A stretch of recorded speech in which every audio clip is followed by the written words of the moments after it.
What's up, guys, and welcome back to Beyond the Void Horror Podcast. My name is Alex, and today we're finally going to talk about a spoiler-free review of The Pope's Exorcist.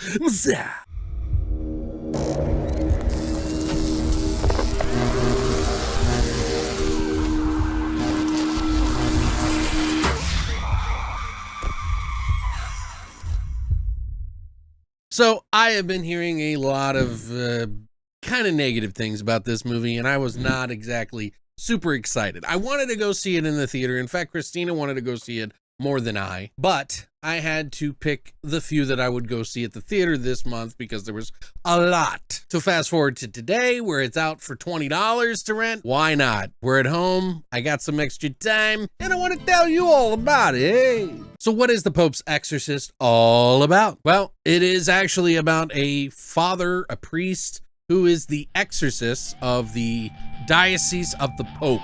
He is the exorcist of exorcists. He is one badass son of God on a Vespa.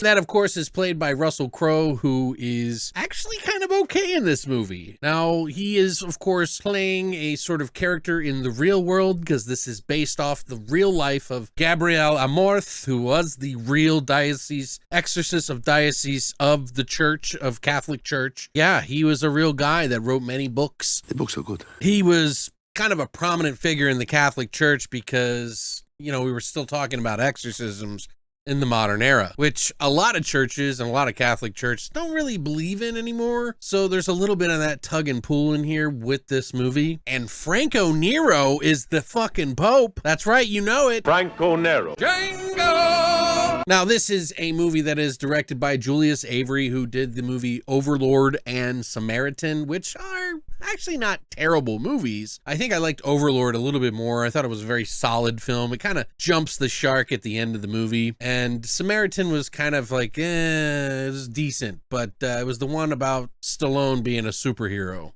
Oh, cool. Now, we get a couple of writers on here. There's actually 3 writers. There is, of course, Michael Petroni, who is known for doing The Right with Anthony Hopkins. We have, this is going to be hard for me to say, Ivan Spiliotopoulos, who did Beauty and the Beast, the live action one, and the Unholy, you know, the Mother Mary murder horror movie where the Mother Mary is like evil.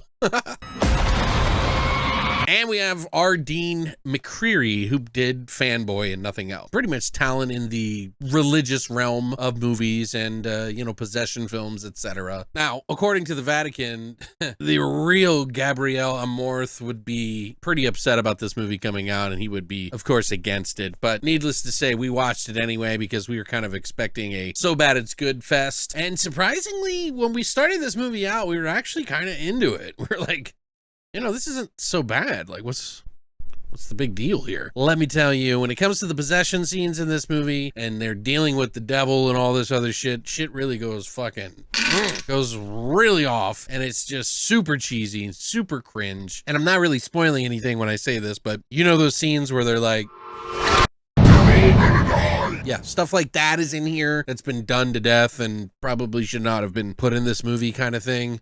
But they did, and yeah, it kind of hams up the movie quite a bit and makes it really take a sharp decline south. In fact, a lot of the supernatural shit that's going on in the movie is actually kind of bad. A lot of CGI and practical effects are in there, but it's just really not, I don't know. There's something about it, just something that just doesn't fit in that situation. And you're probably saying to yourself, like, well, what the fuck? Why would I want to watch a movie that is, you know, all the, like, best parts are like shit? Well, hold on. Slow your roll, fellers. Stop it. Get some help. I got a little bit of positive news for you, and that is that technically there are some really good parts and lore and things in it that kind of kept me interested. For one, Russell Crowe actually does a fairly decent job. Now, I don't know Italian, but he speaks Italian in here, and it seems pretty fluent, although he was talking to a child, so maybe that's why they did that. They're like, hey, it's sounds like shit. Let's make him talk to a child, because that's how he sounds like he's talking to everyone. But no, he did a good job. He had this swagger about him in this movie that was supposedly how the real life exorcist was. And he had sort of like a air about him that whenever they did exorcisms, he would crack jokes, because just like he says in the movie and in real life, he said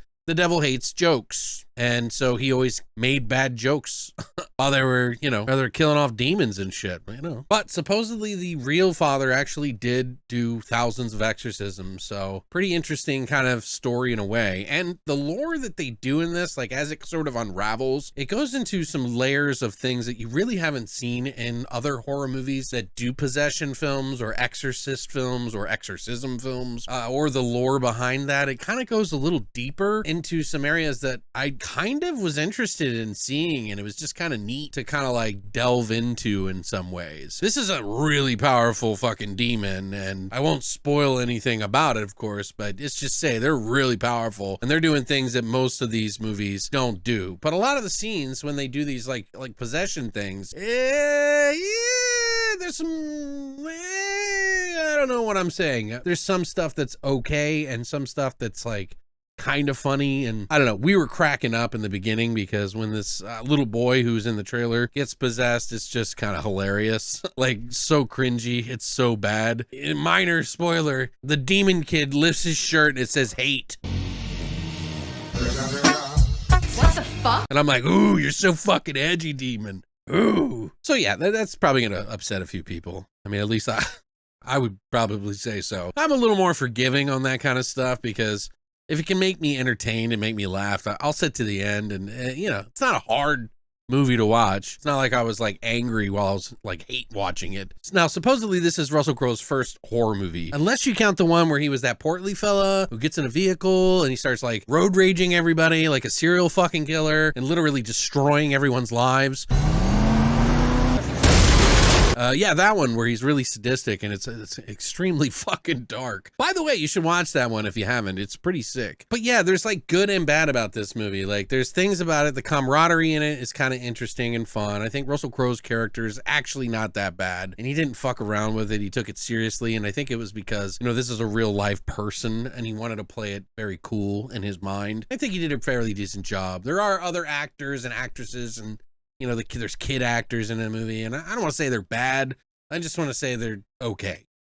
Like everybody else is okay. His other like priest sidekick, Jesus Jr. kind of guy. He's pretty cool. I mean, there's some moments in there that I really enjoyed with him. But yeah, overall, I think this is just like a movie that is not exactly all put together. It has a lot of flaws about it, but there's something about it that I kind of liked in a way. Like the lore really drags me into the movie and there are some laughably stupid parts in it. Now, was it scary? I mean, I don't really get scared anymore, to be honest with you, but I don't really feel any suspense in this movie either. I was just kind of curious where it was going to go and like what was happening. So that was interesting, but yeah, I don't really think it was that scary.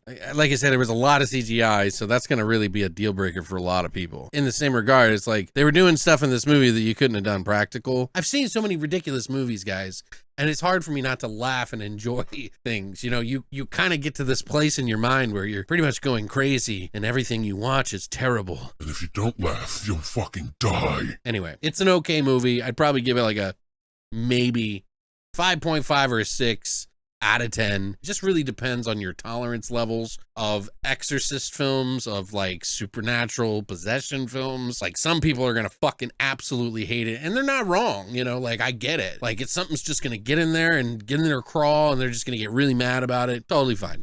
I don't care. You're also talking to a guy who thought The Nun was kind of funny, and Christina and I thought it was really hilarious and laughed our asses off, except for the ending, which was really terrible. But yeah, so I hope you enjoyed this review, and I would love to hear what you guys think about this film. I know I'm super late, but hey, I figured I'd put it out anyway and see if it was all that bad anyway. So let's find out together. That's what I thought. So hopefully you guys will share this and enjoy this video. I feel like I'm high on crack right now, but I'm not. Anyway, I don't know what I'm saying anymore. Thank you so much for coming by, and as always, long live the void.